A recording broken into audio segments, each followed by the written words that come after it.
Nous venons d'entendre ce passage de l'évangile de Luc, bien connu sous le titre de la vocation de Pierre. Vous avez entendu vocation, alors j'appelle ça vocation parce que c'est au début de l'évangile et que Jésus rencontre Pierre et lui adresse une parole forte qui va en fait le déterminer et Pierre va y répondre. Donc ce que je vous propose ce soir, c'est de relire ensemble cet évangile parce qu'en fait elle est très riche pour découvrir quelque part la pédagogie de Dieu et ça va nous aider pour comprendre comment Dieu nous fait des appels. Je ne sais pas si vous posez cette question, mais comment je peux reconnaître les appels de Dieu pour moi ? Dieu, il est là dans la vie, on le dit, et moi j'aimerais bien lui répondre, ou j'aimerais bien déjà le rencontrer, c'est déjà une bonne chose. Et ensuite, comment l'écouter et comment reconnaître là où le Seigneur veut m'appeler ? C'est une vraie question, c'est une vraie question de fond. Et pour la plupart d'entre vous qui êtes en train de construire votre vie, de prendre des choix, dans quelle direction je vais engager ma vie ? Alors ce sont des choix fondamentaux, certes. C'est vrai que la vocation de Pierre est fondamentale. Là, c'est une direction fondamentale qui va être donnée. Mais n'empêche que ça peut me concerner tout le monde sur la manière dont Dieu nous donne ces petits appels et comment s'y préparer pour y répondre. Voilà. Donc, premier point, comment reconnaître les appels de Dieu ? Comment Jésus s'y prend ? Eh bien, voyez qu'avant que Pierre entende cette parole, avance au large et jetez vos filets, qui est vraiment cet appel, il s'y est pris d'une certaine manière. Qu'est-ce qu'il a fait ? Il est allé voir un certain Simon qui revenait de la pêche, bredouille, il n'avait rien pêché, et il vient le rencontrer dans son quotidien de pêcheur. Et il lui demande de prendre sa barque et de s'éloigner un petit peu du large. Donc ça veut dire quoi pour nous ? Ça veut dire que Jésus, dans notre vie, nous rejoint dans notre quotidien. On ne peut pas imaginer un appel extérieur qui vient du ciel comme un parachute et qui viendrait comme un éclair. Non. Dieu se manifeste dans notre quotidien et vient nous rejoindre là où on en est. Donc c'est pour tout le monde, déjà. Les appels de Dieu s'adressent à tous et ils viennent se découvrir dans le quotidien, dans le quotidien de nos activités. Mais ce que demande Jésus, c'est de sortir peu à peu de notre zone de confort. Vous voyez, Pierre, on l'apprend plus tard, qu'il a passé une nuit sans rien pêcher, donc il est fatigué. Quand il rentre de la pêche, il n'a qu'une seule envie, c'est d'aller se coucher, peut-être de prendre un petit déj, et puis d'aller au lit, quoi. Il a passé la nuit sans rien faire, donc il est claqué. Et là, voilà que Jésus arrive et lui dit, ok, je vais prendre ta barque et puis on va s'éloigner un petit peu. Donc on peut imaginer la contrariété que ça a pu créer en Pierre. Mais il a quand même obéi. On ne le dit pas comment Pierre a réagi, mais on imagine cela. Donc, autrement dit, Jésus, dans notre quotidien, nous adresse des appels progressifs pour nous sortir de nos zones de confort. Donc une première question qui pour nous peut être posée, pour vous aussi, quelle est votre barque ? Dans quelle barque vous vous trouvez ? Et à partir de laquelle le Seigneur veut vous faire prendre un peu de distance.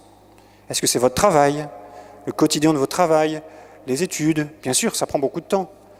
Ça peut être d'autres activités qui sont prenantes et qui sont intégrées comme une habitude ou une routine. Et ça va, ça roule, quoi. Ou alors un certain confort, peut-être, qui peut s'installer dans telle ou telle situation, où vous trouvez que c'est bien, ça tourne bien, ça ronronne. Peut-être que si vous êtes disponible au Seigneur, il est possible qu'il vous rejoigne dans ce quotidien, peut-être ronronnant, qui sait, et qui vous demande, peu à peu, de prendre une petite distance. Mais c'est progressif. Donc, quelle est votre barque ? Quelle est votre barque ? Dans quelle barque vous vous trouvez en ce moment ? Où voilà, vous êtes invité peut-être à prendre un peu plus de distance. Ensuite, qu'est-ce qui se passe ? Pour reconnaître cet appel, quand on lit l'Évangile, Pierre, quand même, il reste un bon moment à côté de Jésus, puisque Jésus utilise sa barque pour parler. Donc il prend un peu de distance et il enseigne les foules. Donc Pierre est en première loge pour écouter Jésus. Autrement dit, un autre critère pour reconnaître la voix de Jésus, pour reconnaître l'appel, c'est d'être un minimum habitué à entendre Dieu. Il est très difficile d'entendre un appel radical ou un appel clair de Dieu si on n'a pas l'habitude de reconnaître sa voix. Autrement dit, il est bon de lire sa parole, de l'écouter, de prendre ses temps de prière réguliers, d'être comme cet apôtre Pierre qui, au cœur de son activité, arrive quand même à prendre des petits temps à l'écart avec Jésus et de l'écouter. C'est possible. Ça peut être parfois une démarche un peu plus forte, par exemple prendre une retraite, carrément une semaine, où vous vous mettez à l'écart. Du coup, là, vous faites un beau geste pour sortir un peu de cette habitude et vous mettez à l'écoute du Seigneur. C'est un bon moyen, c'est vrai. Donc voilà un petit peu les conditions, vous voyez, par lesquelles Jésus passe pour que l'appel fort soit entendu. Parce que de fait, cet appel de Jésus pour Pierre, c'est une parole radicale et forte. Avance au large et jetez vos filets. Avance au large, autrement dit, en fait, vraiment, va au-delà de ta zone de confort, clairement. Sors de tes habitudes.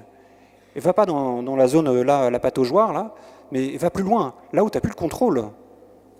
Va plus loin dans les eaux profondes. Et alors là, c'est là que Pierre réagit. Et la réponse de Pierre est magnifique. Il s'adresse à Jésus comme son maître, comme quelqu'un qui a autorité. Et il lui dit, mais maître, nous avons péché toute la nuit et nous avons peiné sans rien prendre. Donc le constat est là. Le constat, il est, eh bien en fait, on a atteint nos limites. Nous n'avons pas réussi à aller plus loin que ce qu'on avait pu faire. Mais sur ta parole, je vais jeter les filets. L'attitude de Pierre est belle parce qu'elle est empreinte de confiance.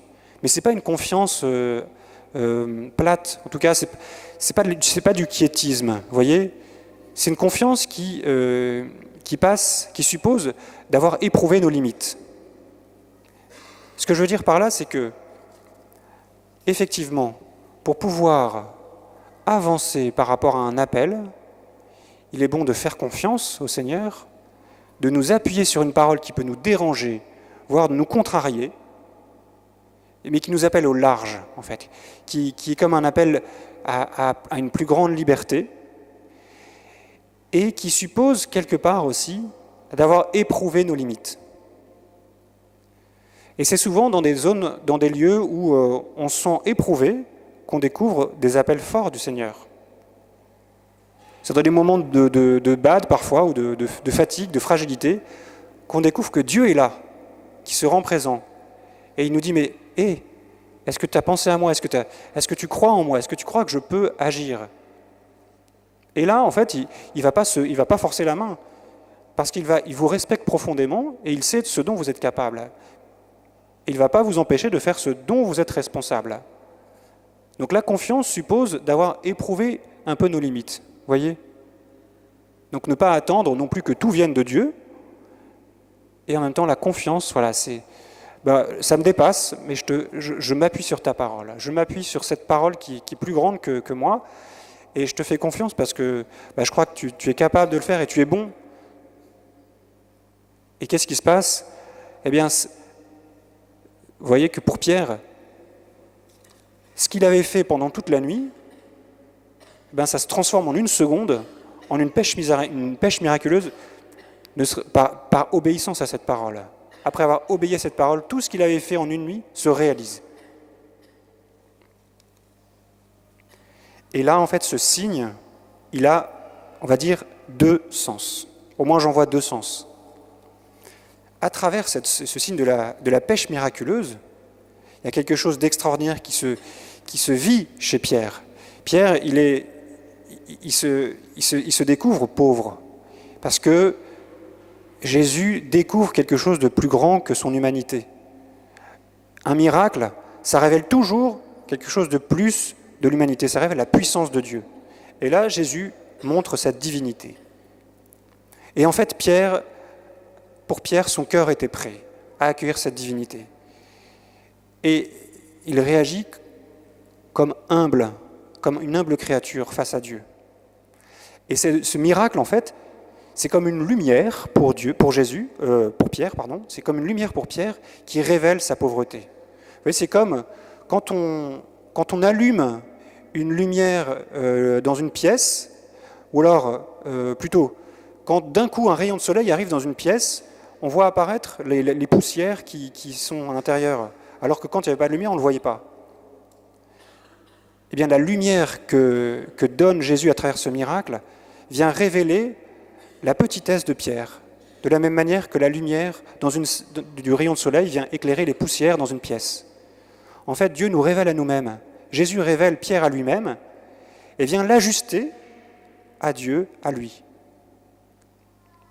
Et quand on cherche cet appel, vous voyez, eh bien, on se retrouve à un moment donné, on a à faire cette étape de se reconnaître petit. Petit face à Dieu, petit face à la grandeur de Dieu et se reconnaître créature faible. Et c'est fondamental. C'est fondamental de se reconnaître fragile, mais pas face à une divinité qui nous écraserait, voyez, mais se reconnaître ajusté par rapport à Dieu et petit. Et Pierre se reconnaît comme un homme pécheur, il dit « Mais éloigne-toi de moi, Seigneur, moi qui suis un pécheur. » Donc ça, c'est ce premier sens de ce miracle. Le miracle de Jésus vient révéler la divinité de Jésus et ajuste la relation de Pierre à Jésus. Mais d'autre part, c'est une promesse. C'est une promesse, pourquoi ? Parce que Jésus montre à Pierre que, en s'appuyant sur sa parole, sa vie sera féconde. Sur ta parole, je vais jeter les filets, et voilà, la pêche est miraculeuse. Eh bien, pour nous, pour Pierre, pour chacun d'entre vous, c'est un encouragement, c'est une promesse. Vous appuyez sur cette parole, rendra votre vie féconde. Et Jésus le dit à travers ce miracle. Pierre, si tu veux m'écouter, si tu veux me suivre, ben voilà, ta vie sera féconde, ta vie sera remplie, ta vie sera belle, sera joyeuse. Tout ce que tu fais, tout ce qui te rend heureux, eh ben, tu l'auras, ton cœur sera comblé. N'aie pas peur. C'est un signe. Mais c'est un signe personnel. Tous les miracles ne sont pas forcément des signes personnels, mais en l'occurrence, pour Pierre, ce signe est une promesse. Ta vie sera féconde, oui, si tu veux me suivre, si tu t'appuies sur ma parole. Mais encore une fois, voilà, ça suppose de reconnaître notre pauvreté, de reconnaître notre petitesse. Dieu passe souvent dans nos fragilités. Et il vient déployer sa puissance. Tout à l'heure, dans quelques minutes, nous aurons la liturgie du sacrement des malades. Nous prierons pour Laurent, qui va recevoir l'onction des malades, ce sacrement où Dieu, et comme il y a quelques milliers d'années, va toucher ces personnes et les guérisser, en tout cas leur donner la force. Eh bien, nous prierons pour que, au cœur de la fragilité, de la faiblesse, de la maladie, Dieu, à travers le sacrement, déploie sa force, déploie sa puissance, pour que, on avance, on continue d'avancer sans forcément attendre une guérison, mais que la force de Dieu soit là. Quelque part, voilà, c'est une réponse à un appel au cœur de la fragilité. Voilà, Seigneur, je me trouve faible, j'ai besoin de toi. Eh bien, je te demande ton aide. Et je te le demande à travers l'Église, dans ce sacrement. Pour chacun d'entre nous, voilà, il est bon de reconnaître où sont ces lieux où vous trouvez que c'est un peu plus flou en vous. Ce sont des zones d'ombre. Quelles sont vos zones d'ombre, vos zones un petit peu de fragilité, où vous avez du mal à reconnaître la réalité? Eh bien, en fait, vous êtes invité à les présenter au Seigneur. Avoir une lucidité sur qui vous êtes. Parce que Dieu, il vous appelle, pas pour faire de vous des superwomen, des superman, mais en fait, il vous appelle tel que vous êtes, avec ce que vous êtes, et il ne cherche pas des hommes ou des femmes super capables, super compétentes, mais il vous rend capable Dieu vous rend capable par sa grâce. Vous voyez ?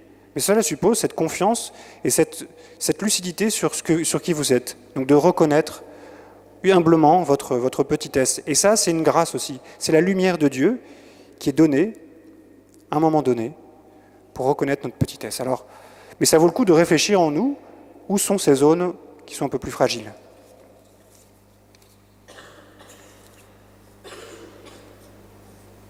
Alors là, du coup, j'ai répondu un peu à la question, comment répondre à cet appel et quelles sont les conséquences ? Eh bien voilà, les conséquences de cette réponse à l'appel, c'est la fécondité. La fécondité, une vie féconde avec Dieu. Et en plus, une clarté sur la vie. Parce que Jésus donne une direction à Pierre. Jésus lui dit, désormais, ce seront des hommes que tu prendras. Donc il lui donne une mission, en fait, et quelque part, il lui donne une identité. Vous voyez, notre identité, on peut se demander, mais qui je suis ? Qui suis-je ? On a du mal parfois à savoir qu'est-ce qu'on fait ici, pourquoi on est là. Et c'est des questions tout à fait légitimes, de fond. Eh bien, Jésus y répond. Mais il y répond personnellement, parce que cet appel-là, c'est celui de Pierre, c'est pas le vôtre.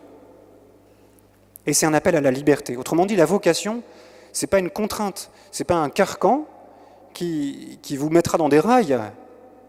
Non, tout au contraire. La vocation, c'est certainement le secret le plus précieux de la liberté, de votre liberté. Votre liberté va se déployer de manière la plus forte en répondant à votre vocation.